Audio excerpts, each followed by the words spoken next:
Millions around the world are reacting to the death of Cuban leader Fidel Castro. Cuba is observing a 9-day period of mourning, and here in the U.S., Castro's passing is igniting strong emotions and a fierce political debate. World News Tonight anchor David Muir is in Havana with all of that. Good morning to you, David. Amy, good morning. As you know, Fidel Castro defied U.S. presidents for nearly a half-century. At one point, the two nations on the brink of nuclear war. We've talked to so many Cubans in the streets here, one man telling me without Castro, Cuba is nothing. Even the younger generation, when I asked two young women, are they looking forward to the possibility of new freedoms here, they told me they are happy with what they have, and they too are honoring their leader. Walk down the streets of Cuba this morning and you can sense it, a country in mourning. The streets nearly empty, the flags at half-staff, and the music that you typically hear in the streets here, silent.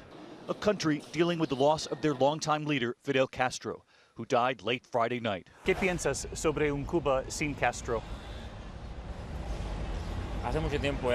Roy tells us he's proud of his leader, but that Fidel Castro has already been gone for a long time. More than 200 miles away in Miami, Florida, the mood for many is very different. Cuban exiles flooding the streets over the weekend, celebrating, waving the flag high and dancing. They say this is the end of an oppressive regime. He did a lot of damage, especially for us that came in the 60s.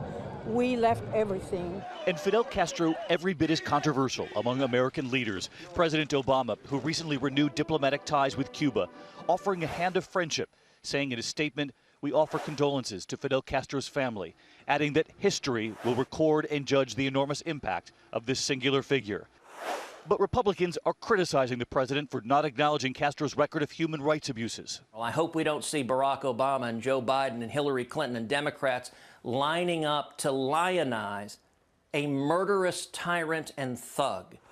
President-elect Trump striking a similar tone, calling Castro a, quote, brutal dictator, whose legacy is one of firing squads, theft, unimaginable suffering, poverty, and the denial of fundamental human rights. Mr. Trump saying his administration will do all it can to ensure prosperity and liberty for the Cubans. We talked with American tourists here, this group from Texas, asking what the future with the U.S. should look like. What are your hopes for the Cuban people now?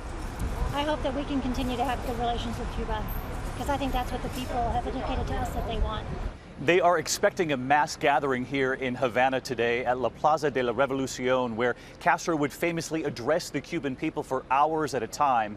And when we ask the Cubans here in the streets what they think about the future between Cuba and U.S. after the thaw in relations they've witnessed in the last couple of years, they say much of that now depends on what they hear from President-elect Trump, George. It is in his hands now, David. Thanks very much.